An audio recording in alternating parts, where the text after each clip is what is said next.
Welcome to first Q&A session. आज मैं आप सबको 3 स्टोरी सुनाऊंगा। उसमें से आपको पता करना है कि सही स्टोरी कौन सी है। ये मेरी चैलेंज है कि आप में से ज्यादातर लोग गलत ही जवाब देंगे, इसलिए स्टोरी को ध्यान से सुनना। तो बिना किसी देर के स्टोरी को शुरू करते हैं। आप लोग अगर अभी तक चैनल को सब्सक्राइब नहीं किया तो सब्सक्राइब कर दो और वीडियो को भी लाइक कर दो।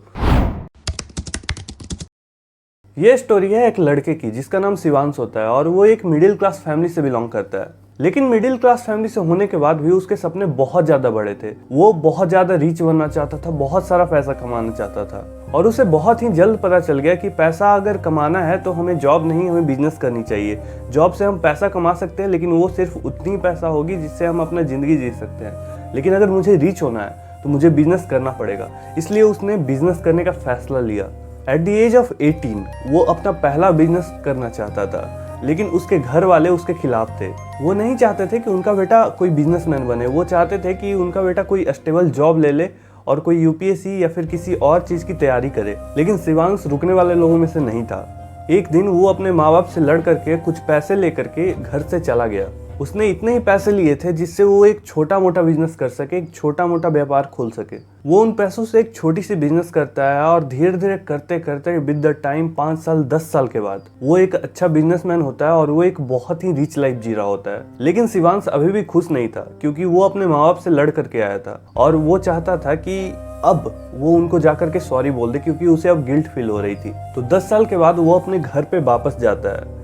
लेकिन जब वहां जाता है तो वो देखता है कि घर पे तो ताला लगा हुआ है। जब वो आसपास के लोगों से पूछता है तो उसे पता लगता है कि उसके जाते ही, जब वो 10 साल पहले वहां से गया था, तभी उसके माँ बाप और उसकी पूरी फैमिली यहाँ से शिफ्ट हो गए। अब वो कहाँ गए ये उन्होंने किसी को नहीं बताया था और वो शायद बहुत ही दूर चले गए थे। उन्होंने अपना फोन नंबर भी चेंज कर दिया था। अब शिवांश जितना गिल्ट महसूस कर रहा था उससे कई गुना ज्यादा अब गिल्ट महसूस करने लगता है। अब उसकी जिंदगी की बस एक ही ख्वाहिश होती है कि काश वो एक बार अपने माँ बाप से मिल सके और उनको दिखा सके कि वो कितना ज्यादा सक्सेसफुल है अपनी लाइफ में। क्योंकि पैसा तो उसके पास था लेकिन उस पैसे को खर्च करने वाला कोई नहीं था।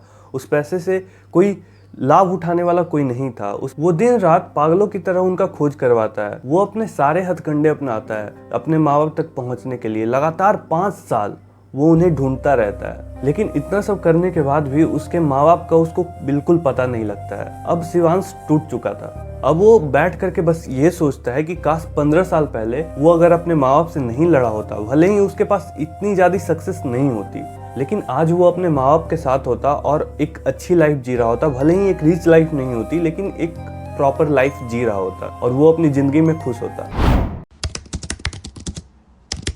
दूसरी स्टोरी है देव की। देव भी एक मिडिल क्लास फैमिली से बिलोंग करता है और उसके भी सपने बहुत ही बड़े बड़े हैं। हालांकि उसके माँ बाप भी चाहते हैं कि देव कोई अच्छा सा जॉब कर ले, एक स्टेबल जॉब कर ले और उसकी इनकम भी स्टेबल हो जाए। लेकिन देव 2 महीने लगातार अपने माँ बाप को समझाता है कि वो एक बड़ा आदमी बनना चाहता है, उसके विजन्स ऐसे हैं। 2 महीने के लगातार कोशिश के बाद उसके माँ बाप समझ जाते हैं और देव को जो करना था उसे करने देते हैं। देव अब खुशी खुशी लगातार 2 साल अपने विजन को इम्प्लीमेंट करता है, अपने अमीर बनने के ख्वाब को पूरा करता है। लेकिन 2 साल अपनी विजन के ऊपर लगातार काम करने के बाद उसे एक प्रॉब्लम आती है।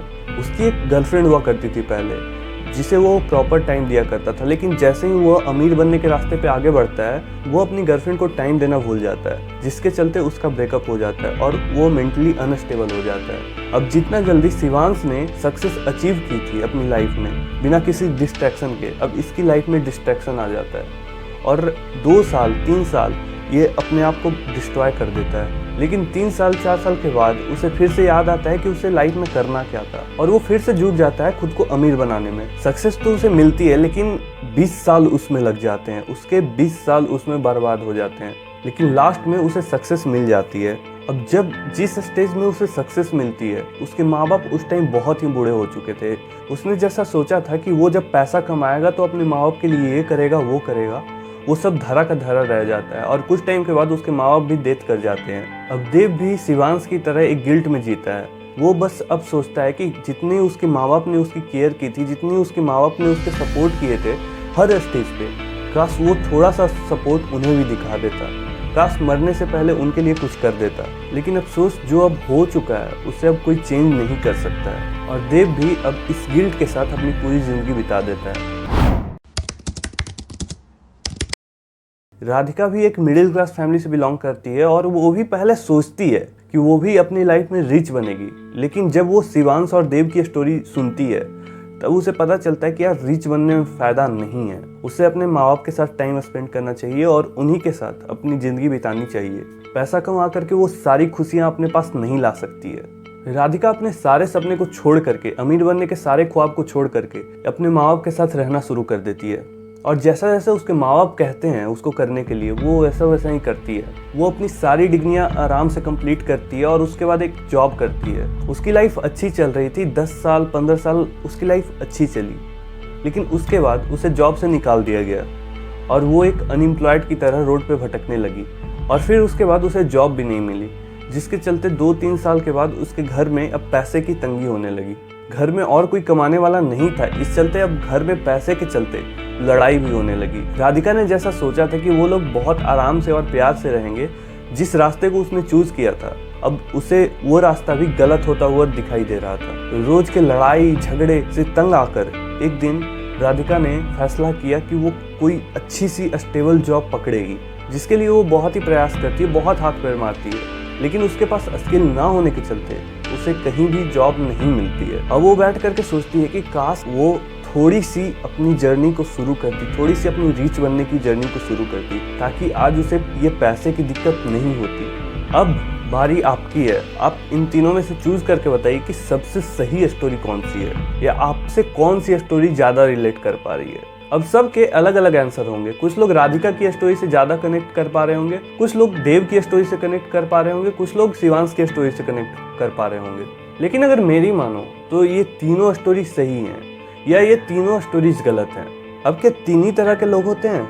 तो इसका आंसर है नहीं, कि और तरीके के लोग होते हैं। कुछ लोग अपनी ज़िंदगी में सक्सेस करते हैं और अपने माँ बाप के साथ करते हैं, अपनी पूरी फैमिली के साथ करते हैं और उसे एंजॉय भी करते हैं। लेकिन जो लोग ऑलरेडी सक्सेसफुल हैं, जो लोग ऑलरेडी हैप्पी हैं अपनी ज़िंदगी में, वो बहुत ही कम परसेंटेज है।